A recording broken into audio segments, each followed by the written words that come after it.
ঘর দরজা পরিষ্কার থাকলে নিজের কাছেও ভালো লাগে।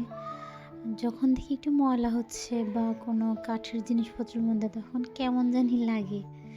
বিশেষ করে কাঠের মধ্যে যে কাঠের ডিজাইনগুলোর ভিতরে ময়লা কিছুদিন পর, পর বালু জমে যায়। এগুলো পরিষ্কার করা যদিও করতে একটু কষ্ট কিন্তু করলে ভালো লাগে। আমি সবসময় না, কিছুদিন পর, পর চেষ্টা করি যে এগুলো পরিষ্কার করতে আরকি। যতটুকু পারি আরকি, ততটুকুই।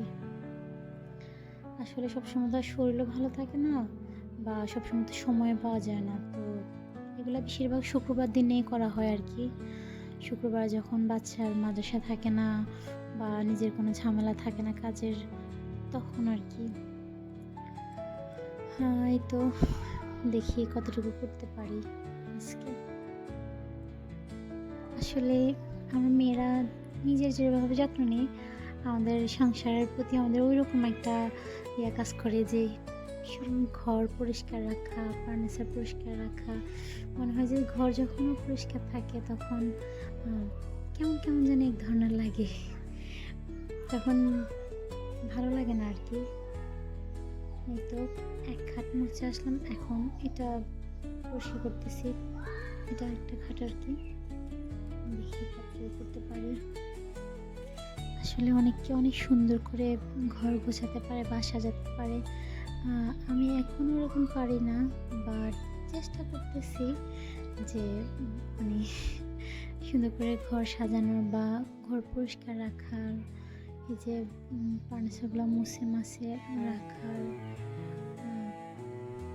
এই তো এই আর কি। এখন এই যে ফ্রিজটা মুছে নিচ্ছি।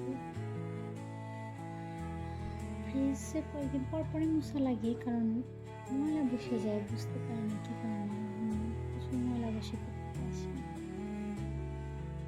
আমাদের মেয়েদের একটা অদ্ভুত ক্ষমতা আছে, যেমন যখন বাবার বাড়িতে থাকি তখন বাবার ঘরকে কীভাবে সুন্দর রাখা যায়, কীভাবে পরিষ্কার রাখা যায় সেই চেষ্টা করি। যখন স্বামীর বাসায় আসি তখন সেমভাবে স্বামীর ঘরকে সুন্দর করে রাখার, গুছিয়ে রাখার চেষ্টা করি আরকি।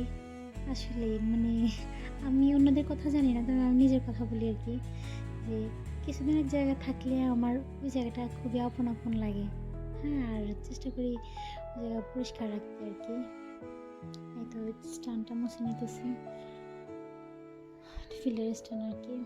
আর এটা হচ্ছে বেসিন, সামনে আয়না আরকি, সামনে বেসিন। সোফা আছে, নিচে সোফার কাভারগুলোতে আমার ছেলে পানি ঢেলে দিছে। কি ভালো লাগতেছে দেখতে। এগুলা থেকে ঠিক করে ভালো ওঠে না, যতই পরিষ্কার করা হয়। করে নিচ্ছি। এবার দেখেন পরিষ্কার করার পরে আল্লাহ পাক যেমন রাখছে, যেভাবেই রাখছে, সবসময় আল্লাহর দরবারে শুকরিয়া। আমি এখন যেভাবে আছি, যেভাবে আল্লাহ রাখছে, আল্লাহর দরবারে শুকরিয়া। ভালো আছি, আল্লাহ পাক ভালো রাখছে। আসলে যেভাবে পারছি নিজের মতো করে একটু গুছিয়ে নিছি আরকি।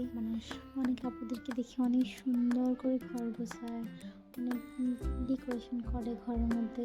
আমার এত ভালো লাগে, অনেক পরিপাটি। চেষ্টা করি আরকি নিজের